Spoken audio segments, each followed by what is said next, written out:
no tenía la estandarización, desde la parte preanalítica con todos sus errores hasta la misma fase analítica, definiciones de qué cosa es positivo, qué cosa es negativo, qué cosa es intermedia. Todo esto nos obligó a nosotros a ordenarnos dentro de lo que era el objetivo de tener una prueba rápida, barata, creíble y de amplio apoyo al diagnóstico.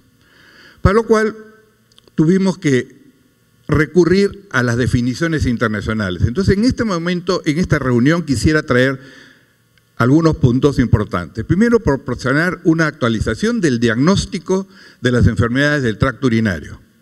Segundo, discutir en este contexto la guía que yo he utilizado, que es la guía Cumitec. Y por último, evaluar la importancia o no de hacer examen directo de orina y cuál es su valor diagnóstico y limitaciones, y futuro, por supuesto.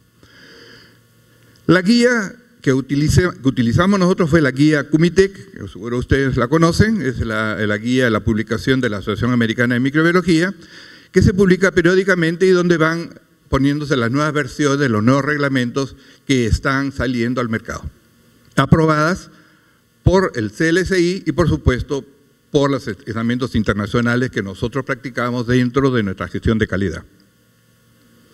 Entonces, infección de tracto urinario significa presencia de microorganismos en orina, para lo cual tendríamos que comenzar lo que es el propósito de esta reunión, realizar el enlace entre la clínica y el laboratorio. Y el correlato clínico-patológico nos lleva inmediatamente al tema si estamos viendo un caso sintomático o estamos viendo un caso asintomático. Y esto es muy importante, pues como es, repito, una prueba de alta rotación, muchas veces nos llegan a nosotros los documentos para procesar sin el dato clínico necesario. Y ojo, si no hay correlato acá, desgraciadamente se pierde mucha parte del diagnóstico. El criterio cuantitativo que se usó y que se está usando es indudablemente la presencia o no de gérmenes o niveles. Y esto había mucha confusión, cuándo era una bacteriuria significativa, cuándo no era una bacteriuria significativa.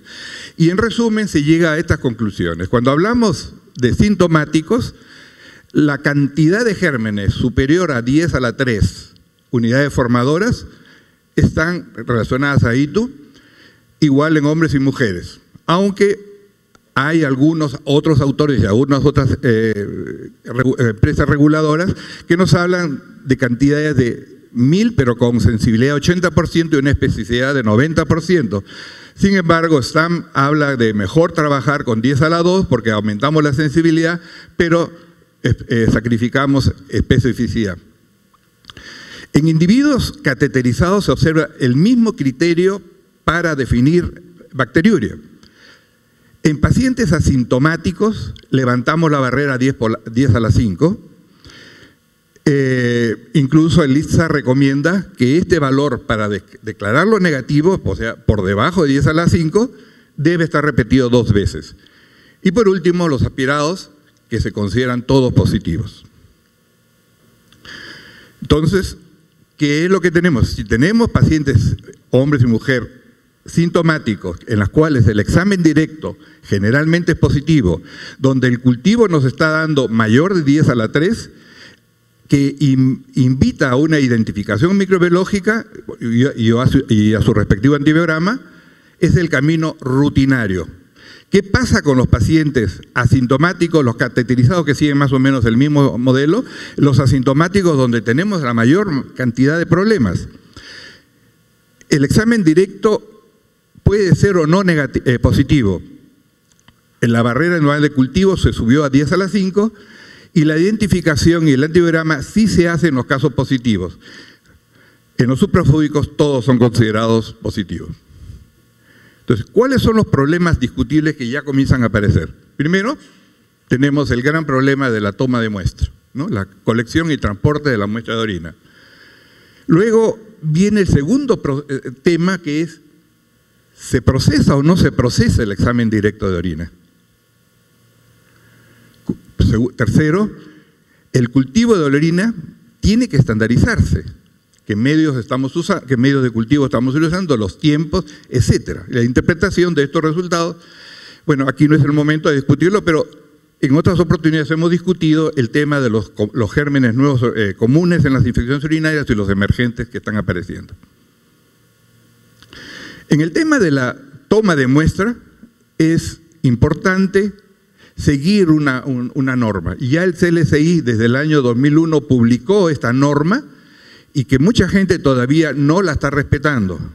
Y en esta norma se dice claramente cuáles son las condiciones para tomar una muestra de orina, entre el material descartable para la toma, el uso o no de desinfectantes previos a la toma de muestra, cuidado con la contaminación durante la toma de muestra y el tiempo de llegada al laboratorio. Esto hace pues que lo recomendable es el chorro medio, ¿ok? No el inicio, no el final, el chorro medio, sin interrumpirlo. El lavado previo, aunque hay muchos, sin lavado previo, porque el problema de los detergentes, los jabones o los desinfectantes son mucho más complicados, complican más el examen que realmente el aporte que se logra. Y el chorro medio, como les dije, que se recomienda a algunos también, como Lifthit, ya no lo recomienda. Segundo, el uso de las catéteres, cuidado, que son fáciles de ser contaminados. No se aceptan las puntas de catéter para cultivo. El catéter es directo, entra, sale y se elimina, nada de reusados. Y el aspirador púbico que sigue los asentamientos normales que usamos todos. El examen directo de orina. Sabemos que el examen directo es el examen que más nos están pidiendo en los laboratorios. Más de 1.000 millones de pruebas anualmente, con un aumento increíble, las pruebas que se piden, aparte del examen directo, el examen químico, la famosa tira reactiva, ya no se usan las pruebas que usábamos anteriormente, el estudio microscópico, la microbiología. El problema es que en la mayoría de los laboratorios, sobre todo en los países subdesarrollados, el 80% es manual.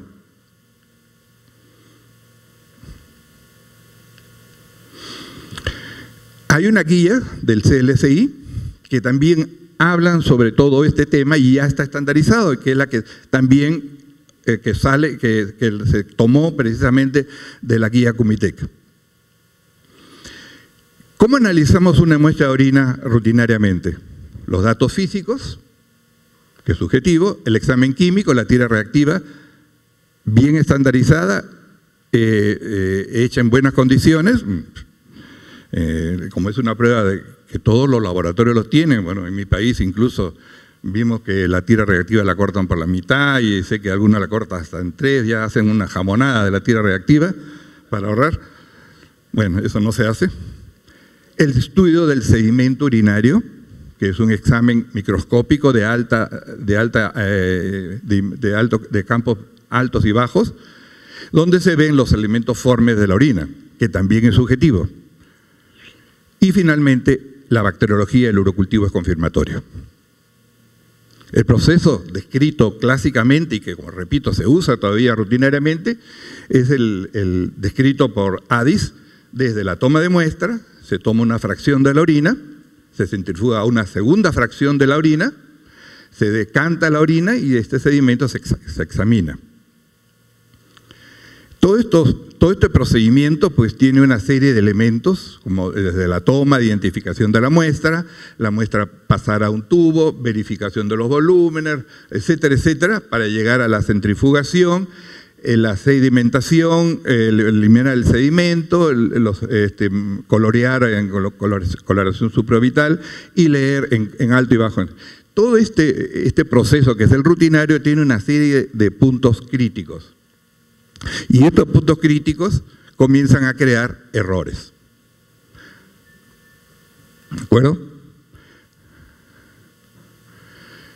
Los puntos críticos en el examen en el sistema manual, entonces, vamos a ver que si nosotros centrifugamos una muestra, y teóricamente debemos usar un volumen de 10 a 12 centímetros, con una centrífuga bien calibrada a 1 punto gravedades. ¿Cuántos de nosotros realmente cumplimos esta prescripción? ¿Cuántos nos preocupamos de ver que nuestra fuerza centrífuga esté en el nivel que debería estar? Muy pocos calibran por lo tanto, ya se quiebra la primera norma. El montaje del sedimento. Nosotros montamos en la muestra y leemos aproximadamente 10 campos. Imagínense un laboratorio que rota 100 muestras, de 100 a 200 muestras diarias de orina. Los 2 o 3 técnicos que leen, el cansancio, todo. Entonces no leen, deberían leer 50 campos, pero no leen. Y 10 creo que les pido mucho, muchas veces leen menos. Segundo problema de error. Cada partícula cada partícula se cuenta y se extrapolan sus resultados por el número de campos. O sea, ya hemos visto todas las ilusiones que la orina ha sufrido y encima la vamos a calcular. La limitación es, todo este sistema es muy subjetivo, no estandarizado, hay una gran variaciones entre el laboratorio y nivel técnico también, es laborioso, intenso y muchas etapas, requiere personal preparado. Pongamos, si nosotros tomamos el tubo de centrífuga, donde hemos centrifugado la muestra de orina, y medimos por citometría, centímetro a centímetro de esta orina antes de llegar al sedimento que vamos a analizar, nos vamos a dar con la sorpresa de que en los primeros centímetros que están del sedimento, encontramos casi el 50% de los elementos formes que están en el sedimento que estamos reportando. En otras palabras, además de todas las ilusiones que ya hemos puesto, mire todo lo que estamos perdiendo de elementos a observar.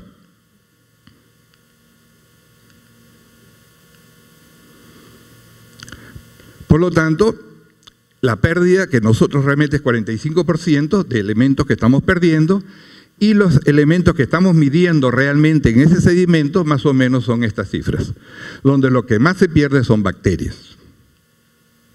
Esto equivaldría a un examen manual de 10 campos y si llevamos esta observación a un citómetro, el citómetro me lee el equivalente a 36 campos, que viene a ser esto.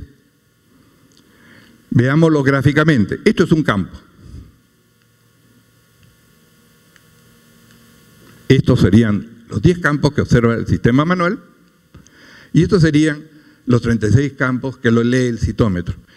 Esto es más o menos para graficar lo que está sucediendo con la identificación manual que existe en el mercado. Por otro lado, la parte técnica también tiene un tremendo error. Esta es la misma muestra de orina leída por 4 técnicos bien entrenados y de primera calidad. Se leen 3 elementos, rojos, blancos y cilindros, y miren las cifras cómo varían entre ellos. Estas diferencias es lo que está pasando todos los días en los laboratorios.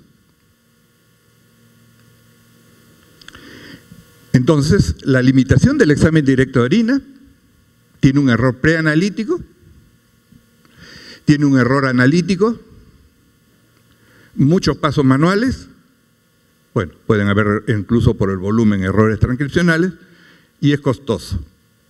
Esto nos ha llevado más o menos a que el examen directo de orina que nosotros estamos haciendo con la mejor intención, todos los días, el error está alrededor del 50%. De ahí vienen las múltiples quejas. Doctor, la clínica no camina con su resultado. Mi paciente tiene un cuadro urinario y usted me dice que no tiene nada. Ahora viceversa, mi paciente está bien y usted me está dando positivo. ¿Qué está pasando? Y esa es la queja de todos los días. Esto entonces llevó a una serie de discusiones para ver el análisis directo de orina. ¿Había que hacerlo o no hacerlo? Hasta ese extremo se llegaba. ¿Por qué hacer examen directo antes del cultivo? Porque es una respuesta rápida de resultados negativos. Le digo, este negativo ya, olvídate, no es. Reporte inmediato de casos positivos, le estoy dando la lámina positiva. Justifica el mejor trabajo del laboratorio, lógico, la confirmatoria me va a correlacionar en la mejor de los casos y permite mejor tratamiento empírico. Con esto el médico arranca su tratamiento empírico. ¿Por qué no hacerlo? ¿Costos? Porque si esto está perdiendo el 50% de validez, yo estoy cobrando un sobrecosto. 1. Los falsos positivos, muchos falsos positivos, sobre todo con todos los sistemas manuales, y en hospitalizados disminuye el manejo administrativo, lógico, si no lo hago, es aceptado clínicamente. En muchos centros ya no se está pidiendo el examen, sino de frente se va al confirmatorio, que es microbiología. El cultivo se hace más confirmatorio. El gold standard, entonces, para salvar esto, es entrar a sistemas más creíbles, como son los sistemas automatizados. En este caso, yo tengo experiencia con el manejo de la citometría, el UF1000, la imagenología por microscopía digitalizada, que es el URICET, y el IRIS, que no tengo experiencia, pero lo he traído como elemento de comparación. Entonces, el examen directo se hace, ¿cuál sería el método que habría que hacer? Una coloración Gram, sin centrifugar. Ojo, y ahí se introduce el término, olvidemos la centrifugación. El examen debe ser sin centrifugar. Lo cual complica más el trabajo del técnico que mira, porque son menos campos, que no se ve nada, se hace más aburrido y lógicamente a veces por condiciones humanas se dice negativo, que no vi nada, ¿no? Entonces, puede ser de parte de aplicación alternativas, orinas centrifugadas que no se recomienda, colorear las láminas, que tampoco es muy recomendable, usar la tira reactiva como lámina previa, o sea, lo veo la leucosidasa o veo los nitritos y con eso ya oriento con la tira reactiva, pero ojo, la tira reactiva también tiene errores, y errores importantes, tanto en los nitritos como en leucocitos. Y por último, el uso de los sistemas automáticos. Habíamos dicho entonces que la piuria se relaciona directamente con el ITU, por lo tanto, nosotros tenemos que establecer los límites cuando estemos hablando de piurias. Si hablamos de leucocitos mayores de 10 por campo por mililitro, indudablemente estamos hablando de infecciones urinarias, solamente hay un 1% de asintomáticos que no son infecciones, o sea que es bastante creíble este dato. La mayoría de las mujeres sintomáticas con piuria, pero sin bacteriuria, cuidado con la Chlamydia trachomatis, que es un germen emergente y que cada día lo encontramos más. Las mujeres con bacteriuria sintomáticos son dos grupos: asintomáticas verdadera asociada a piuria y la colonización transitoria autolimitada de vejiga. Esto se ve mucho en personas de edad que vienen y regresan por reinfecciones al laboratorio y nos están haciendo lo bien posible, pero doctor, ¿qué me pasa? Etcétera, etcétera, ¿no? Muchos de los pacientes con bacteriuria asociada a catéter, cuidado, que es también importante, y la piuria debe terminarse en todos los casos de las orinas no centrifugadas, como habíamos mencionado. Sistemas automatizados. La experiencia que yo tuve, que trabajé un tiempo, fue el UF1000, es el urocitómetro con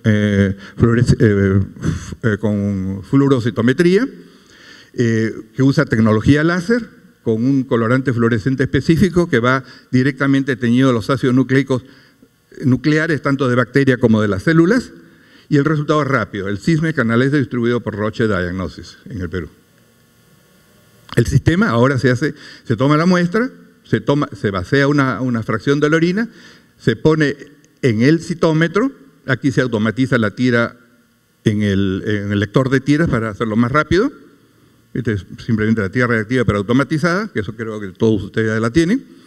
Y los negativos, que son el 85%, van directamente como negativos y el resultado se reporta. Y nos quedan el 15% de positivos, que más o menos tienen que pasar por el sistema de centrifugación clásico, lectura microscópica, antes de su reporte. Y este esquema que yo les había presentado antes, ahora se eliminan todos estos pasos. Por lo tanto, la prueba es mucho más rápida, menos error y está midiendo mucho mejor el sistema. Repito, la tecnología es láser en un flow shell, una célula de flujo, en donde las partículas se marcan cuando pasan a través de este campo. La rayo láser hace que podamos medir el tamaño de la célula por el tiempo que interrumpe el paso del rayo y el color que genera cada célula también medirlo en un fotodiodo. Estos elementos, estas mediciones me da la posibilidad de medir células grandes, donde el rayo cuando cruza la célula me va a medir el tiempo, Cuando concentra color me va a medir color y me va a hacer esta gráfica, ¿no? Esta es la distancia y este es el núcleo. Entonces así se diferencia una célula de un glóbulo rojo que no tiene núcleo, es plano, contra un glóbulo blanco que sí tiene núcleo y el cilindro que tiene los elementos de inclusión cuando es granuloso. Toda esta información se va hacia un dispersograma y agrupo las células por tamaño y formas, y entonces tengo el dispersograma agrupándome a células rojas, rojas, blancas y bacterias cuando lo trabajo a menor aumento, y cuando lo trabajo a mayor puedo también clasificar células epiteliales y los cilindros. Todo esto hace que yo pueda medir directamente estos elementos y mostrarlos en un reporte en donde voy a ver la distribución de ese dispersograma en una gráfica con la transcripción a valores a través del sistema electrónico, en la cual me los lee por mililitro o por un cálculo matemático me lo calcula a células por campo, de tal manera que tengo todos los datos en un caso negativo, ¿ok?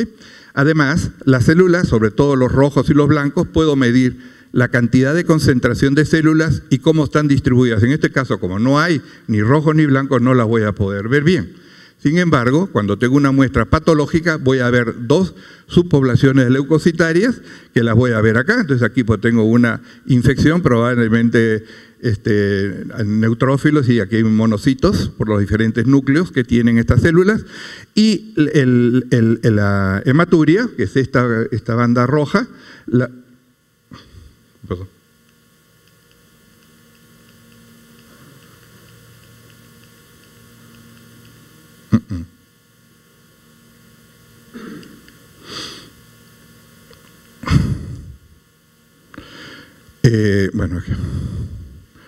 Bueno, aquí estoy viendo la hematuria, etc., ¿no?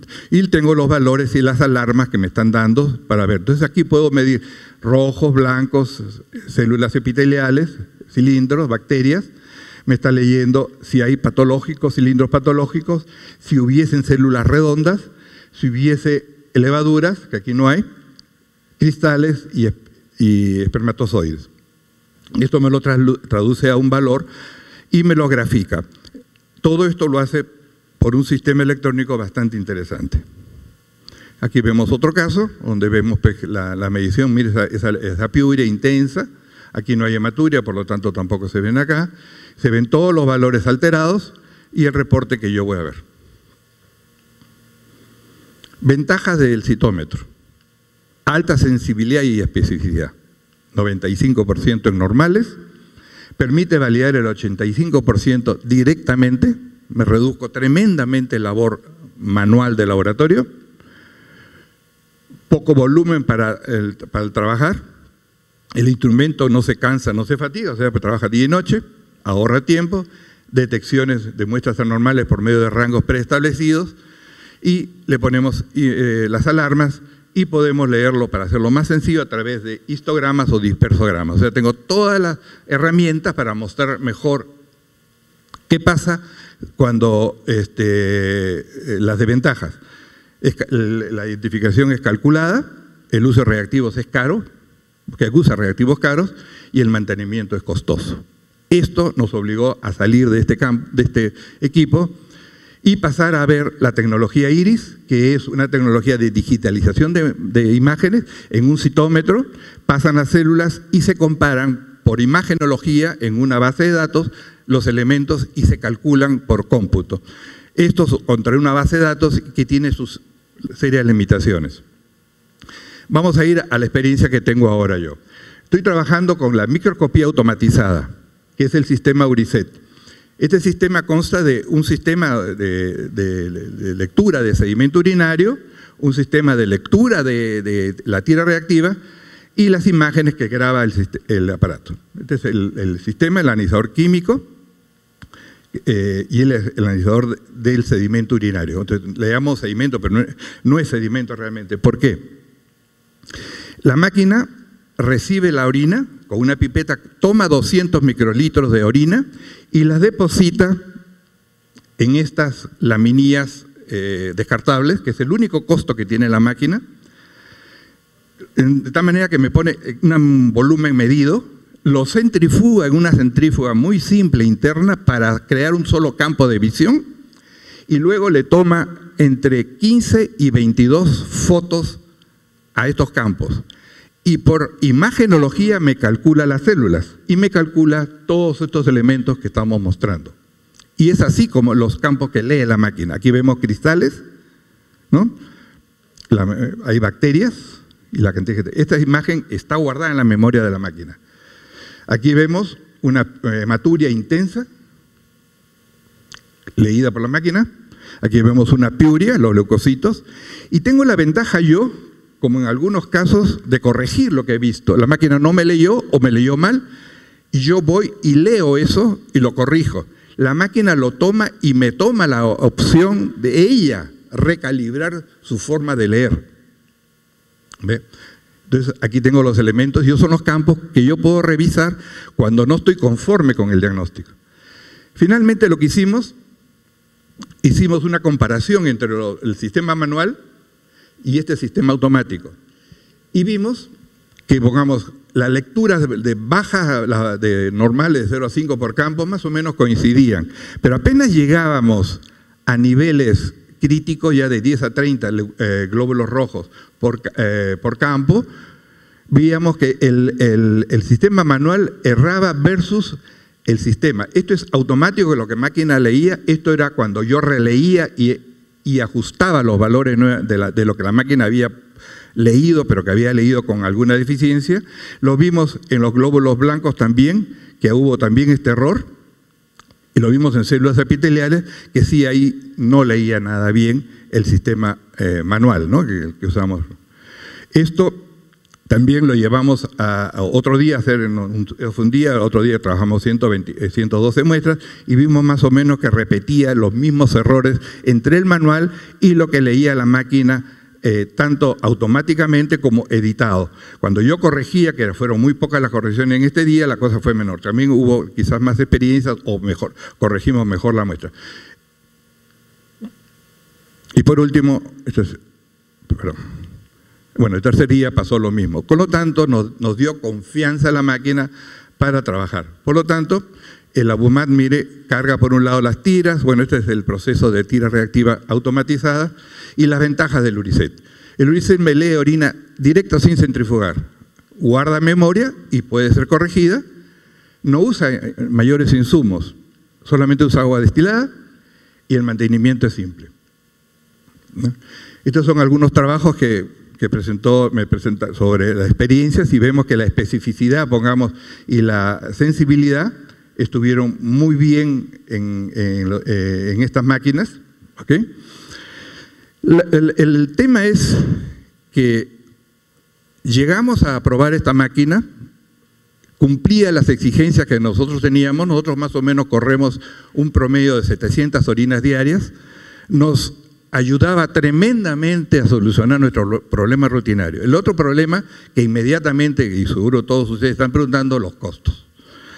Esta máquina es mucho más barata que la otra, el citómetro, no usa insumos. Y el problema que yo tuve con el citómetro fue que la lámpara de argón, el rayo láser, era muy cara y se me malograron en los tiempos que la tuve 2 veces. Y cada lámpara de argón me costaba $19.000. Luego, esto hizo que el costo, que yo tuve costo en una muestra de orinas, me lo llevaba a 5 soles. Vamos a hablar en dólares, en $2, costo. Cuando yo cobro por una orina, entre $4 y $5 en volumen, ¿no? Yo no podía explicar a los clientes que me dan el volumen por qué les subo 30, 40% el costo, solamente costo. No había utilidad para el laboratorio. Esto no me lo aceptó mi mercado, a ese mercado volumétrico, ¿no? Por eso que pasé al Uricet, que es mucho más barato. El costo más o menos está alrededor de $1 por esto. Quizás el tema es cambiar el sistema de valorar la máquina, como comenzábamos en antes, y ponerlo como capital de trabajo y no ponerlo como capital en la prueba. Y ahí de repente podemos encontrar la solución. El tema es que con esto yo estoy disminuyendo tremendamente el problema de error que tenemos en el laboratorio en orinas, que para mí es un dolor de cabeza porque es el área que más quejas me lleva a la dirección médica. En la rapidez con que puedo reportar, las emergencias pueden reportar inmediatamente y hay un mejor sentimiento. Y lo más importante es obligar a establecer el correlato clínico-patológico de la muestra, porque finalmente el diagnóstico, nosotros cumplimos una parte del trabajo, pero la otra parte es la parte clínica y el correlato para poder interpretar los casos. Sobre todo cuando llegamos a las pruebas confirmatorias, pero el tiempo me mató. Yo tengo una luz roja que me tiene loco.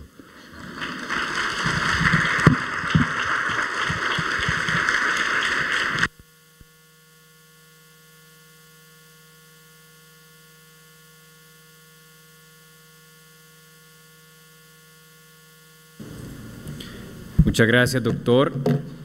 Y en este momento invitamos a la doctora Ivette de Rivera a que entregue el reconocimiento a su aporte a este primer simposio Laboratorios Centro Médico y octavo simposio ALADIL. Un aplauso, por favor.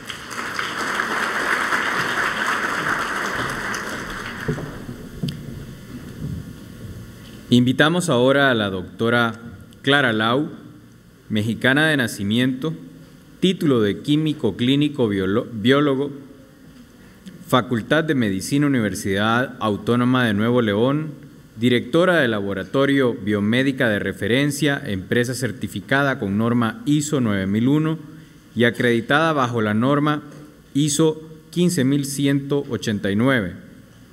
Actual presidenta por segunda vez de la empresa integradora de laboratorios a nivel nacional, Premio Nacional de la Mujer 2012 por la Cámara Nacional de la Mujer.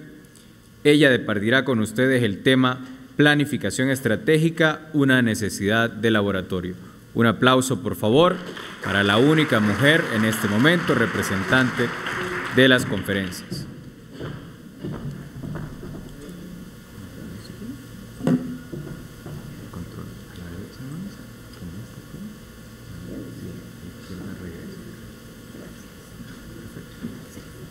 Gracias, muchas gracias. Bueno, no sé, ¿se escucha o no? Perfecto. Me uno a los agradecimientos hacia Ivette y Anabel por acogernos aquí en su país, en su laboratorio. Y bueno, una vez más, yo quiero mencionar que lo mejor de Honduras es su gente y de veras les agradecemos a todos la cálida recepción que nos han dado aquí en Tegucigalpa. Bueno, lo que vamos a ver ahorita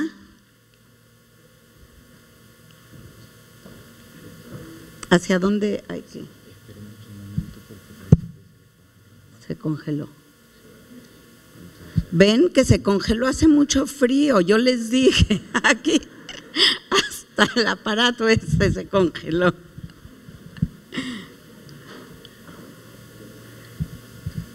Esperamos las láminas. Que le detengan el tiempo. Eso sí, eso sí. Me inician a contar cuando ya pueda pasar mi primera lámina.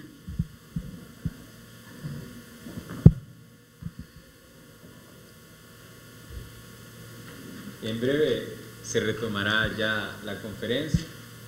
Tenemos un problema técnico, como siempre pasa con los computadores, pero ya vamos a solucionar. Agradecemos a todos la participación que han tenido dentro de estas conferencias magistrales, en el primer simposio Laboratorios Médicos y en el octavo simposio ALADIL, uniendo la clínica con el laboratorio.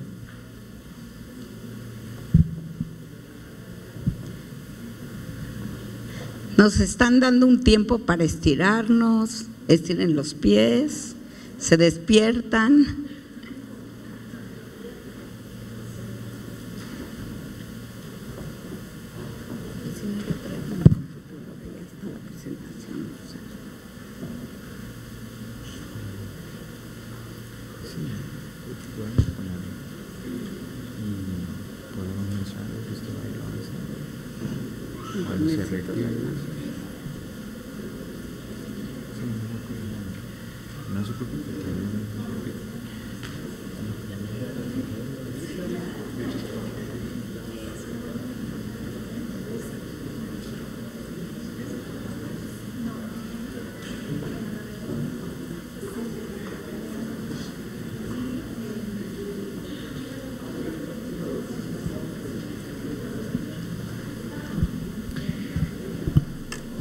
Les recordamos a cada uno de ustedes que tienen sus boletas de preguntas para que vayan anotando sobre estas primeras 2 conferencias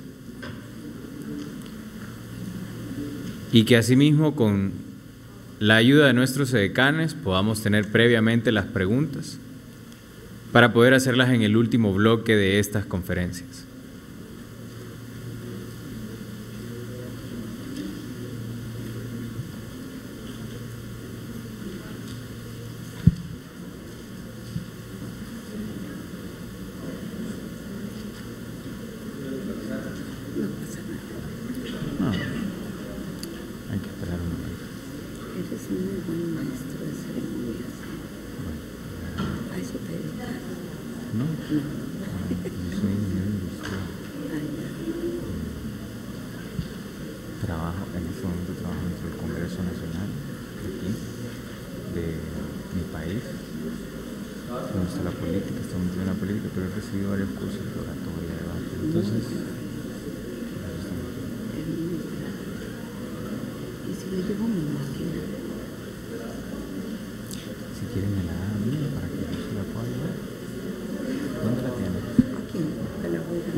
En breves segundos retomaremos la conferencia. Por favor, manténganse en sus asientos, ya que no tardamos en tener el apoyo visual para esta conferencia próxima.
Bien, con la amable atención de ustedes, retomamos la conferencia en las manos de la doctora Clara Lau. Un aplauso, por favor. Con paciencia, pero voy a hablar a la gente que está allá arriba, ¿eh? No es esta es la de mañana, la que dice Honduras, por favor. ¿Cómo se llama el joven que está ahí?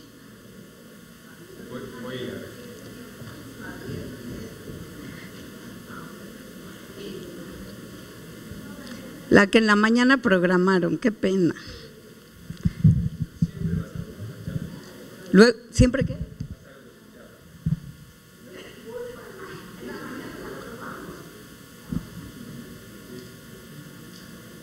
¡Ay!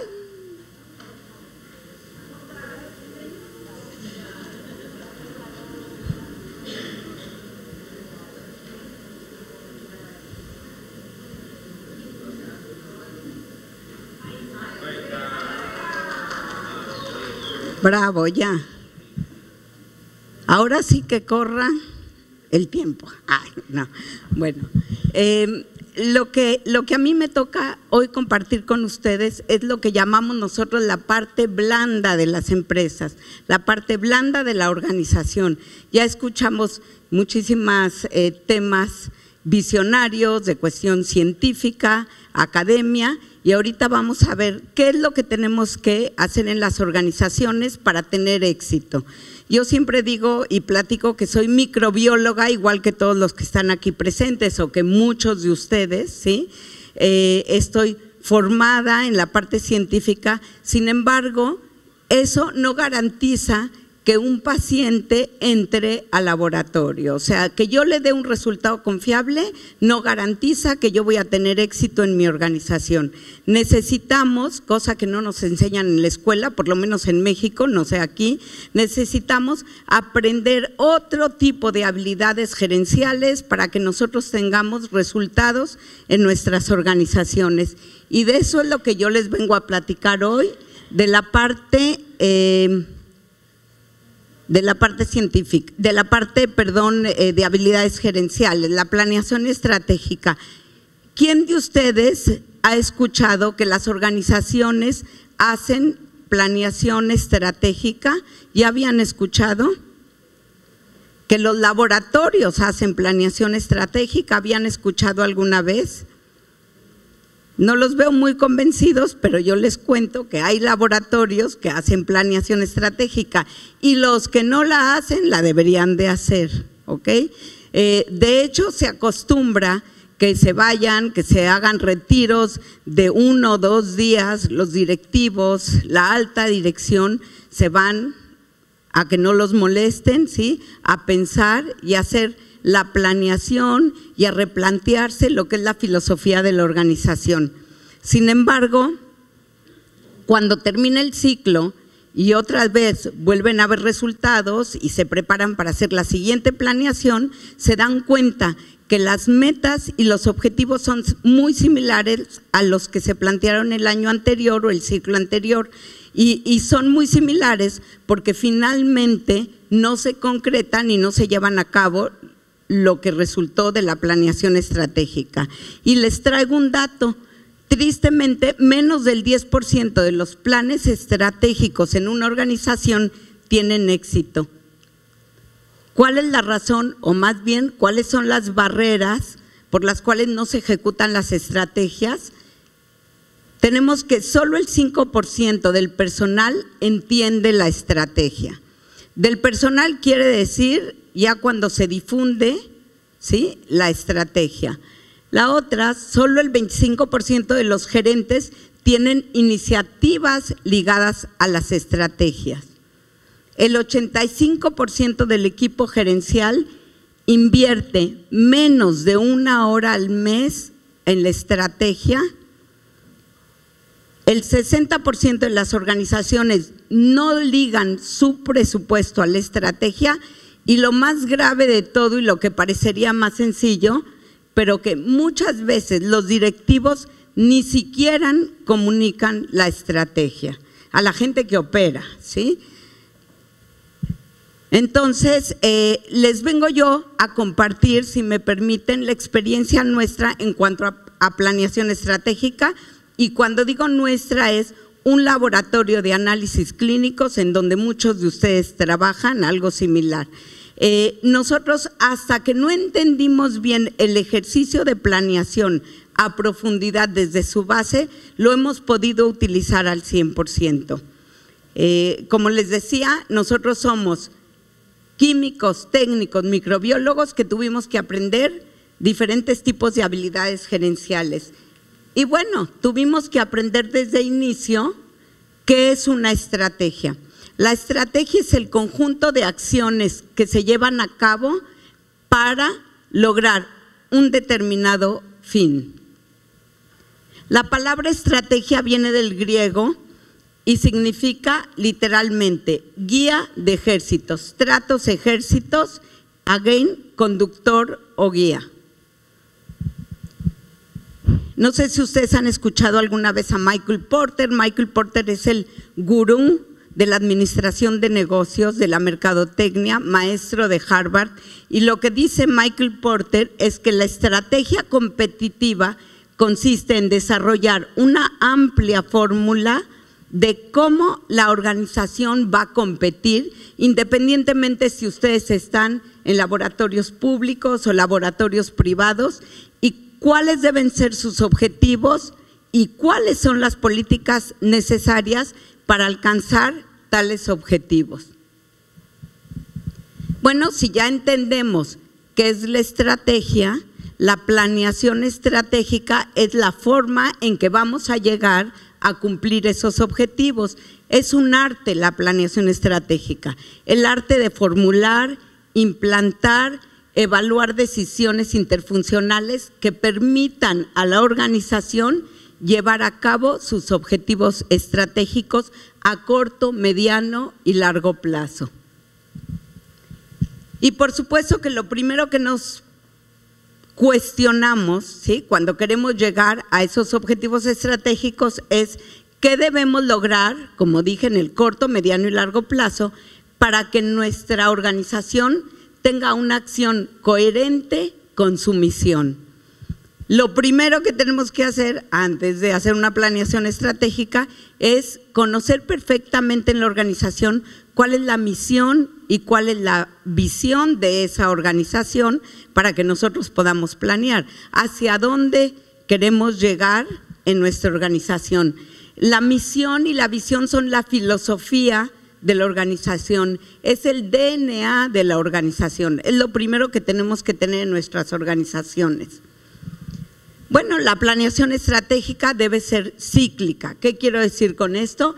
Primero tenemos que formularla o diseñarla, después tenemos que implantar todo lo que se decidió, implantar las estrategias, debemos darle seguimiento a esa implantación y después evaluar, darle seguimiento. Lo que no se mide no se puede controlar. Si nosotros nos quedamos hasta aquí, en estas dos primeras acciones, finalmente es un deseo. Es un deseo como decir a principio de año, quiero bajar de peso, o quiero aprender inglés, o quiero viajar, o cualquier deseo, ¿no? Nosotros le tenemos que dar, esta parte es lo más importante, seguimiento a la implantación de la estrategia y evaluar cómo vamos en el camino con los resultados. Bueno, y en la formulación de nuestras estrategias, en la planeación estratégica formulamos estrategias. Las más importantes que traigo yo aquí para comentarla con ustedes es desarrollo o revalidación de la misión del negocio. Como les dije, la misión, la visión y los valores son el DNA de nuestro negocio, de nuestra organización. ¿Por qué las tenemos que revalidar? ¿Sí? Porque el entorno cambia. Cuando nosotros generamos la misión, si la generamos hace 10 años o hace 5 o hace 20 años, el entorno es muy diferente a lo que estamos viviendo ahorita. Y más lo que estamos viviendo en estos tiempos, como digo yo, en los tiempos huracanados a los cuales estamos viviendo. Y saben que si consultamos al meteorológico, lo que nos dice es que vamos a tener más de lo mismo, o sea, no se va a mejorar por lo pronto. Entonces tenemos que estar constantemente revalidando nuestro DNA, revalidando la misión y la visión del negocio o de la organización. Importantísimo hacer un análisis del entorno y establecimiento de objetivos a largo plazo, ¿ok? ¿Qué nos va a permitir hacer esa reevaluación? Bueno, pues nos va a permitir innovar y diferenciarnos para proporcionar productos y servicios de alto valor que sean apreciados por nuestros consumidores. Cuando digo consumidores en un laboratorio, pues no es nada más los pacientes. ¿Quiénes son nuestros clientes? Aunque se escuche el término peyorativo, no es. O sea, el cliente en un laboratorio y el cliente porque paga y el cliente porque exige, ¿sí? El cliente puede ser un paciente, puede ser el médico al cual le trabajamos o puede ser las empresas que nos contratan. Entonces, lo que nosotros tenemos que hacer con esa formulación de las estrategias es proporcionar productos y servicios, ver la forma que nos vamos a diferenciar con nuestra competencia. ¿Ok? Y el punto que hablamos del entorno, tenemos que conocer profundamente el entorno cambiante en el cual nos estamos desenvolviendo como organización o como empresa. Aquí les traigo un ejemplo de análisis del entorno de nuestra organización, de nuestro laboratorio. Este análisis, así como está, es un análisis tradicional que llevábamos haciendo durante muchos años.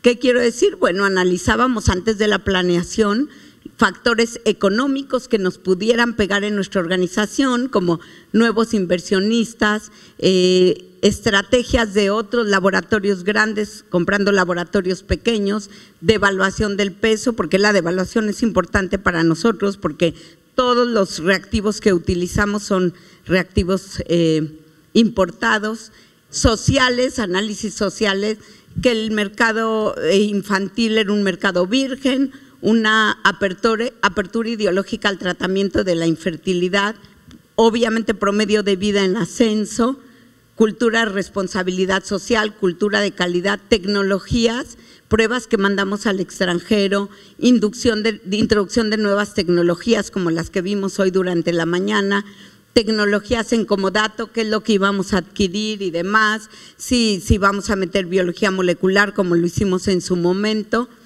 quiénes eran nuestros competidores o quiénes son en el momento nuestros competidores. Esto obviamente si estuviera alguien aquí de México pues entendería porque conoce perfectos estos laboratorios, ¿sí? Sobre todo aquí en los competidores actuales, la dicotomía. En México tenemos un problema muy serio de corrupción en cuanto a los laboratorios clínicos porque los médicos otorgan dinero más bien al revés, los laboratorios otorgan dinero a los médicos. Los médicos referencian y una parte de lo que el paciente paga se le da al médico, cosa que biomédica de referencia no lo hace, entonces es más difícil competir y hay que analizar bien. Miren lo que traigo. Ahora estos son nuestro análisis antes de la planeación estratégica. No es suficiente que nosotros digamos, bueno, ¿qué vamos a hacer con nuestros proveedores? ¿Qué equipos vamos a poner? No. Hoy por hoy, para nosotros es importante el poder de los proveedores. Entonces yo hoy no quiero un proveedor que me venda reactivos. Hoy quiero un proveedor que me ayude a llevar mi impulsor de responsabilidad social, a hacer campañas en beneficio de la población, que nos apoye con reactivos, que entre con nosotros a la publicidad. No queremos solamente proveedores que nos vendan reactivos. El poder de los compradores, no es lo mismo el paciente que va hoy a un laboratorio que el que iba hace 10 años. Hoy por hoy el paciente está informado. El paciente cuando va con el médico ya entró a internet, ya sabe perfectamente de su patología, ya cuestiona al médico igual que al laboratorio, ¿sí? Ahora las empresas de alto volumen como aseguradoras o administradoras de servicios de salud, que aquí conocen muy bien este tema, finalmente no pone uno los precios, nos los ponen a nosotros. Entonces, ha cambiado mucho la forma de trabajar, nuevos jugadores, los hospitales grandes, ¿sí? Que ahora salen con áreas de flebotomía, cosa que antes no lo hacían, o hospitales grandes que siguen comprando laboratorios. Y dejé al último sustituto. ¿Qué quiere decir sustitutos? Pruebas con las cuales nos podemos diferenciar y podemos competir, ¿sí? Cosas que no hace nuestra competencia y que tenemos que ser innovadores y creativos para definir cuáles.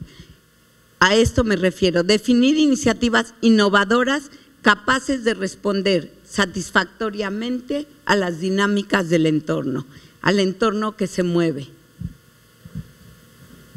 Toda organización necesita obligatoriamente identificar sus ventajas competitivas, son las capacidades estratégicas o las capacidades claves que tenemos en nuestra organización que nos diferencian de los otros laboratorios. ¿ok?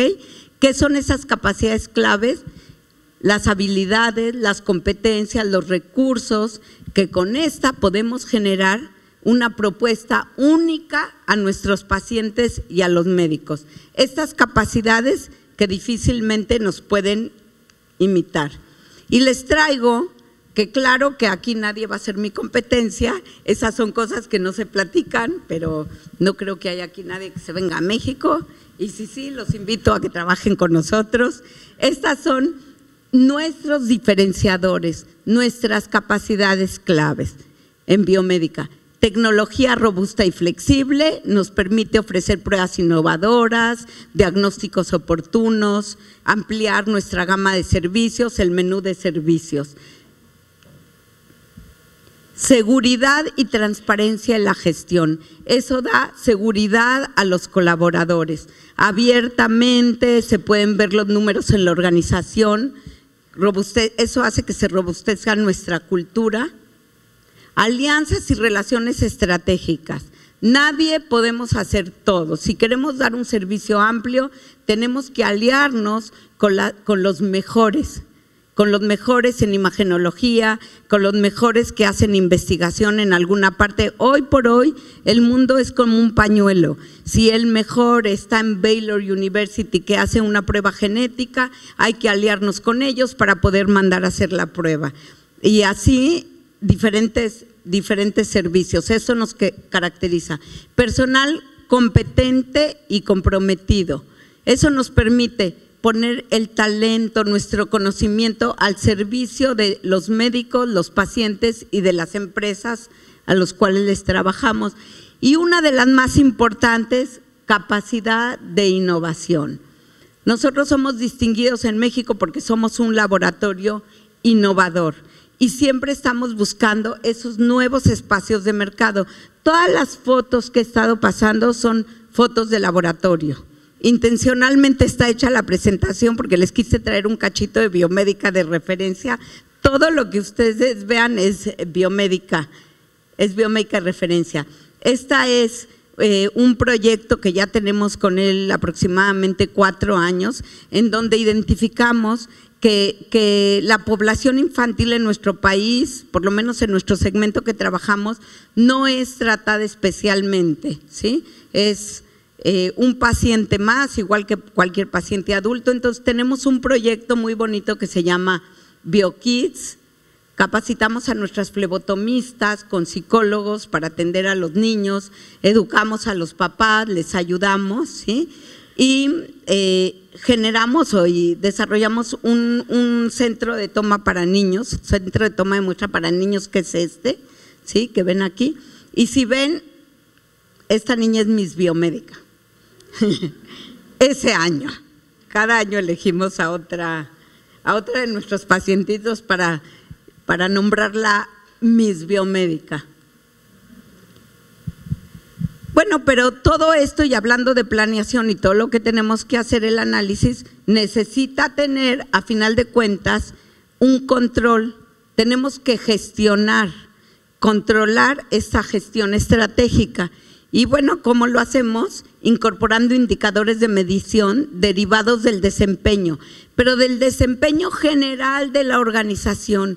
¿Por qué insisto tanto en esto? Porque nosotros como científicos nos abocamos a la prueba, a hacer muy bien las cosas con un buen control de calidad, y esa es una parte de la organización. Para que la organización tenga éxito, debemos tener claro que la parte financiera es importante, la parte comercial, la de recursos humanos y todos los procesos de la organización. Debemos de trabajar en base a sistemas. Un concepto clave en mi organización y en cualquiera debe de ser en estos tiempos, la innovación, como lo mencionaba, ¿sí? Y la innovación se basa en formular una meta, conceptualizar una idea, desarrollarla, ¿sí? Y acción, llevarla a cabo. Si yo quiero dejarles una idea que quiero que la tengan muy bien en la mente es que hoy en todo lo que hagamos necesitamos ser innovadores y necesitamos ser creativos, necesitamos diferenciarnos. Y casi lo puse aquí, parece sentencia, pero es la realidad. En nuestras organizaciones debemos innovar para sobrevivir.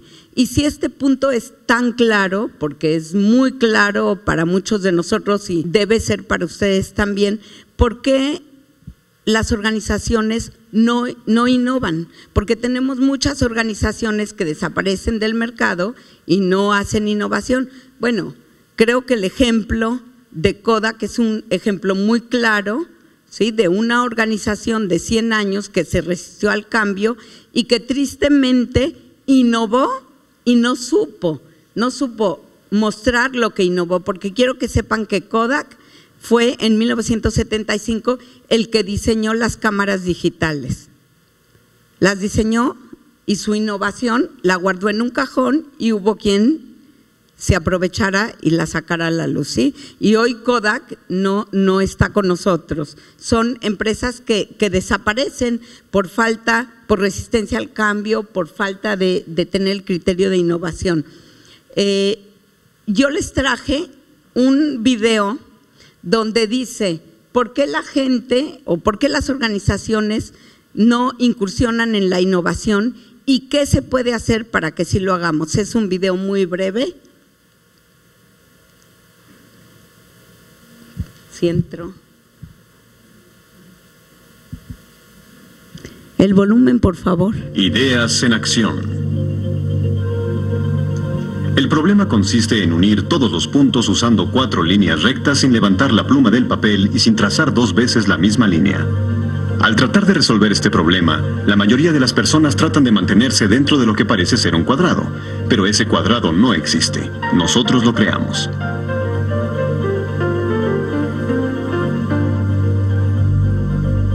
Cuando nos salimos de los límites de ese cuadrado, podemos resolverlo.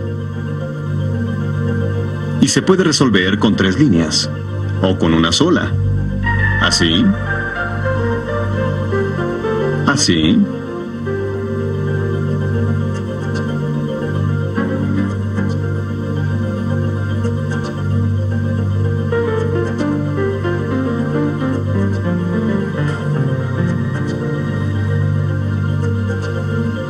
O así.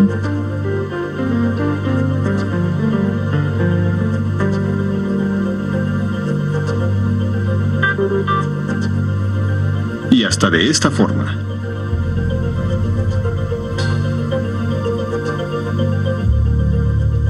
Y hasta de esta forma. Vivimos en un mundo en el que la única constante es el cambio. Para que el mundo tenga sentido para nosotros, llevamos una especie de mapa en la cabeza basado en nuestras experiencias, pero este mapa debe ser renovado continuamente. De otro modo, perdemos el contacto. No nos adaptamos, nos convertimos en dinosaurios. Y sabemos muy bien lo que les pasó. Muchos somos dinosaurios. Vemos algunas cosas, nuestros mercados, clientes, a través de un mapa mental o de un modo de pensar que fue fresco hace unos 10 años. Los cambios que están sucediendo en estos tiempos no tienen precedente. No podemos permitir que nuestros modos de pensar se hagan viejos y se marchiten. Necesitamos mentes llenas de vida, flexibles, abiertas y creativas, más parecidas a las de los delfines que a las de los dinosaurios. ¿Pero por qué? Todos nos iniciamos con mentes inocentes y abiertas, pero con el tiempo nos cerramos en nuestro modo de pensar. ¿Pero por qué? ¿Pero por qué?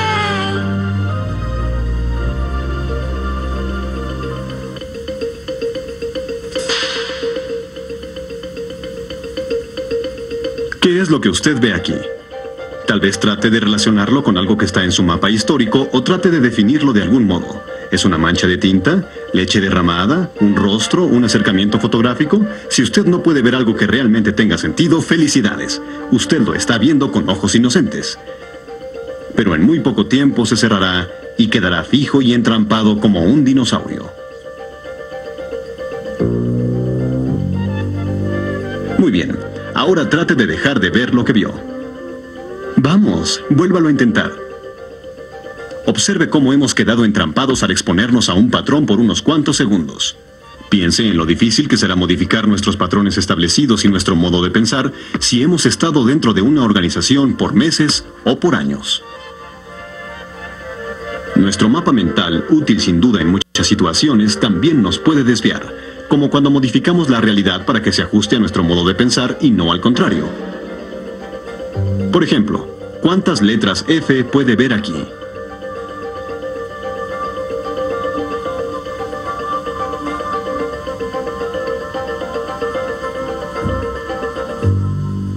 ¿3? 4. 5. En realidad, son 6.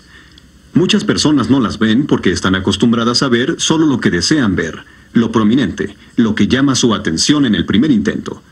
También tiene que ver el modo en que estamos acostumbrados a dar más o menos importancia a las cosas. Por lo general percibimos lo que encaja en nuestro mapa interno ignorando lo que no se ajustó.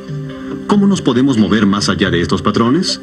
¿Cómo podemos ir más allá de las autoimpuestas limitaciones de nuestro pensamiento? ¿Cómo podemos salir del cuadrado? Aquí vemos un modelo sencillo del proceso del pensamiento creativo. Empezamos con un problema o una meta. Nuestra mente empieza a generar ideas o soluciones. Codifiquemos esta fase y llamémosla azul, como el cielo. Sin límites, libre, como en la frase "me llegó del cielo". Habiendo pensado en varias ideas azules, seleccionamos la mejor. Esta etapa más analítica es la roja. Es el momento de decir, deténgase. ¿Tiene sentido esta idea? ¿Satisface el criterio? La fase final es la verde, el momento para la acción. Aquí hay una técnica azul muy sencilla y eficaz para generar soluciones. Cuestione sus suposiciones. El planteamiento de un problema con frecuencia es más esencial que su solución. Muchos problemas se pueden resolver identificando y cuestionando las suposiciones que conforman nuestro pensamiento. Pregúntese continuamente, ¿qué estoy suponiendo en cuanto a este problema o en el modo en que estoy formulando esta interrogante? ¿Hay otro modo de ver todo esto?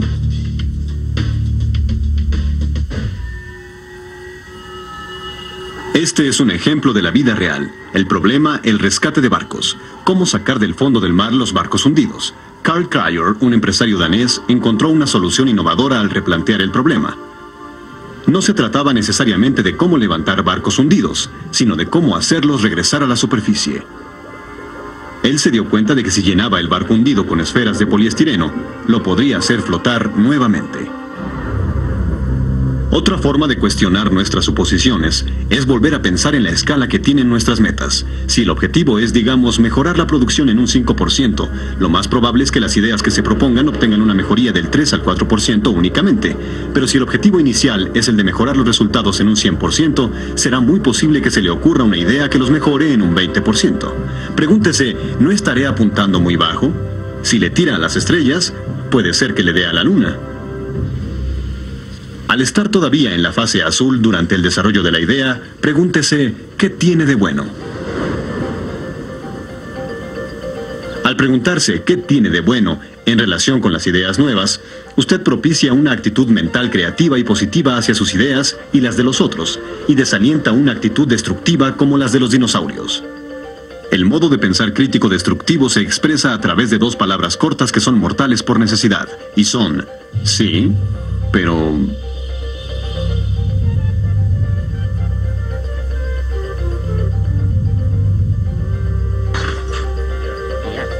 Muchos sí pero se concentran en el 20% de lo que no funciona de una idea, ignorando el 80% que sí vale la pena.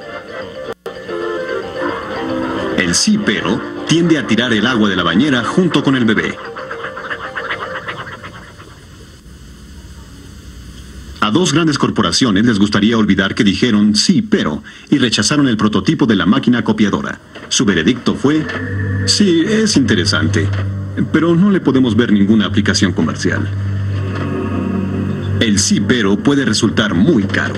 Así es que no sea un asesino de ideas. En la fase roja de selección, usted necesita definir con claridad su criterio para tomar decisiones. Establezca y salte las barreras.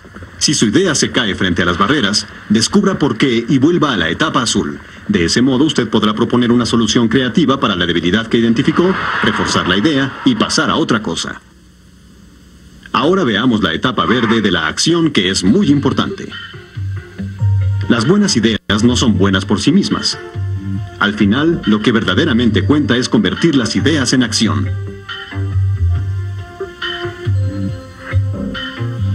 Pero la puesta en práctica de las ideas es víctima con frecuencia de los dígitos rígidos. O sea, de las personas que piensan que son peones y que señalan con el dedo de la culpa a las personas o a la organización porque no actúan. Es culpa del jefe, del departamento, del sistema, de la empresa. Por eso es que no puedo hacer nada. La organización no es un gigante monolítico o algo parecido. Es fundamentalmente una colección de individuos en la que usted está incluido. Usted mismo tiene que tomar la iniciativa para transformar una idea en acción. También debe ser muy creativo para defenderla y para persuadir y motivar a los demás. Pregúntese, ¿quién me debe apoyar para lograr esto? ¿A quién tengo que entusiasmar con esta idea? ¿A quién me tengo que ganar? Cuando haya identificado a estas personas, vuelva a usar su imaginación. Colóquese en su lugar. Vea el mundo a través de sus ojos. Descubra lo que hace que se entusiasmen. ¿Prefieren pensar en azul, en rojo o en verde? Si piensan en azul, enfatice la creatividad que tiene la idea. Si piensan en rojo, demuestre que los aspectos prácticos han sido pensados y analizados cuidadosamente. Si piensan en verde, presente un plan de acción con fechas y metas específicas. No pierda la iniciativa al señalar con el dígito rígido. Manténgase creativo y dele vida a su idea. Sea un delfín y no un dinosaurio. Ideas en acción.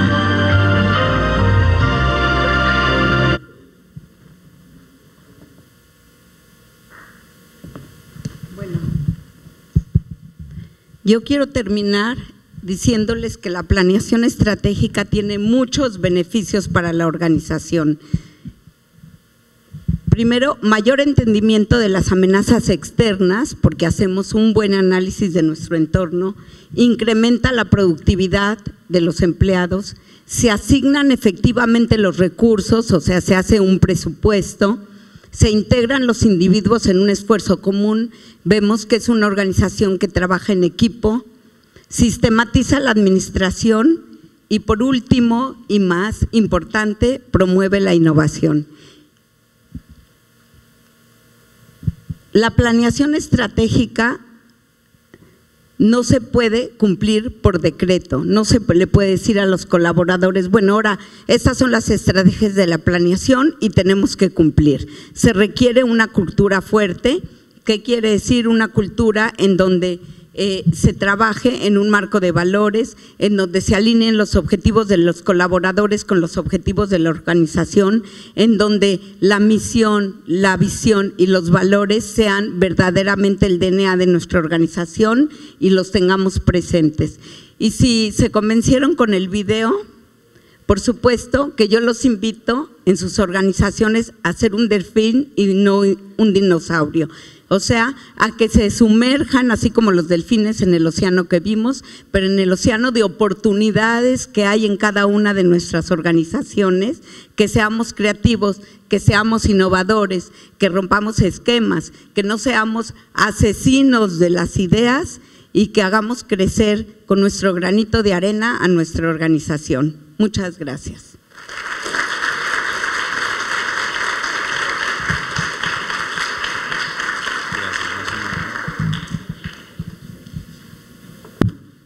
Muchas gracias. Llamamos en este momento a la entrega del reconocimiento por parte de la doctora Anabel Ferrera hacia la doctora Calau.